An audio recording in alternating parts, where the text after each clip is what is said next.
Hello, welcome back to the channel. For those of you who dropped by again, it's so good of you to drop in. So today I'm going to show you 3 chords. These 3 chords are literally going to change your life. They're going to make life so much easier for you, and they're used in hundreds and hundreds of songs. So stick with me for the next 5 or 6 minutes while I run through these, and we'll get you started on what will be a great journey in guitar. Oh, and by the way, don't forget to subscribe. It helps me to keep on putting these lessons out for people who are starting out in guitar.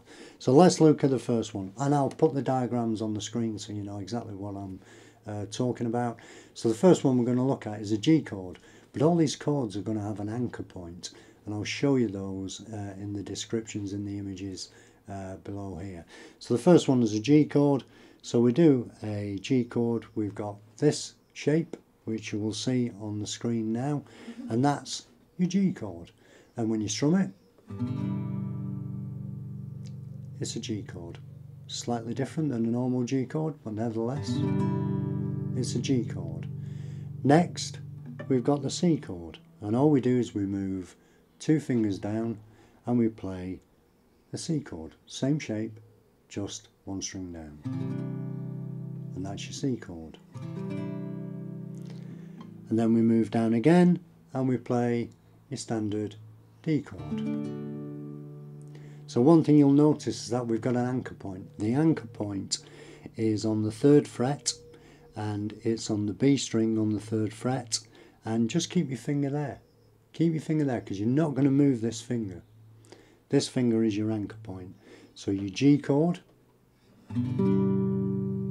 C chord, D chord. And what it means by keeping the anchor there is that you can move quickly between the chords. No more stressing about getting your fingers in different positions. It becomes so much easier. And you can strum these.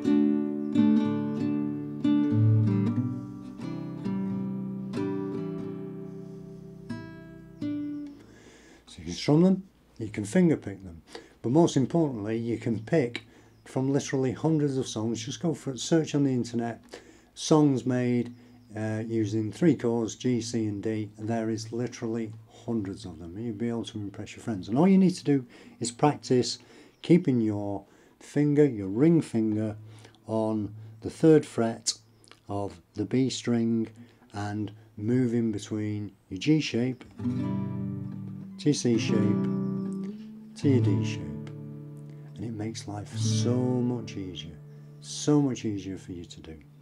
So I'm not going to play any of the songs in a minute because there's lots of trouble kicking around about copyrights and all the rest of it, but I'll just give you a feel of what you can do with using these cowboy chords, which will change your life because it'll give you that inspiration to carry on playing. And in the next one I'll show you how you can do the G chord, the C chord, the D chord, the E, M chord, E minor chord and the A minor chord, and keep them all in the mix. So you'll have 5 chords to play with then. That opens up thousands of songs. It's just how you play them.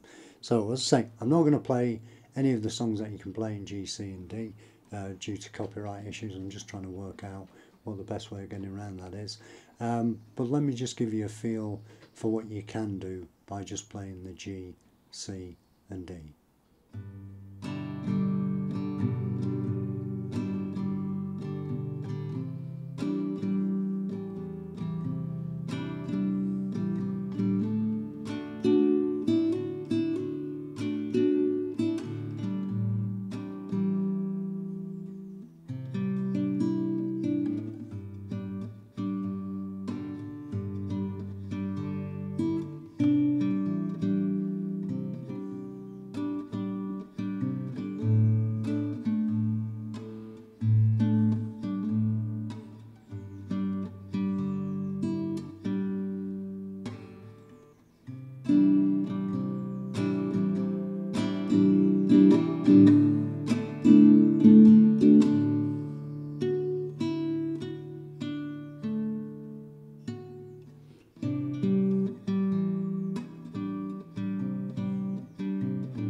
So there you go, just a quick example of what you can do with G, C and D. You can play them in order, you can mix them up, and you can create your own pieces of music. But most importantly, you'll be able to sit around at home, get the chords for some of the most famous songs that have ever been written, and you can just play G, C and D and have a great time and enjoy it, and it'll inspire you to keep on playing, because the worst thing, the hardest thing with learning guitar is right at the very beginning. It's really difficult to keep the motivation there, but once you can play those three simple chords in those three simple ways, the G, C and the D, you'll get that inspiration to keep on picking up your guitar and enjoying it, and then stretching the boundaries and looking for different notes on the keyboard, on the fretboard, and working out how that fits with what you're playing. So I hope it's been of use. I hope you've enjoyed it. Thanks very much for joining me. I hope you'll come back soon, and please don't forget to subscribe. Thanks a lot. Bye bye.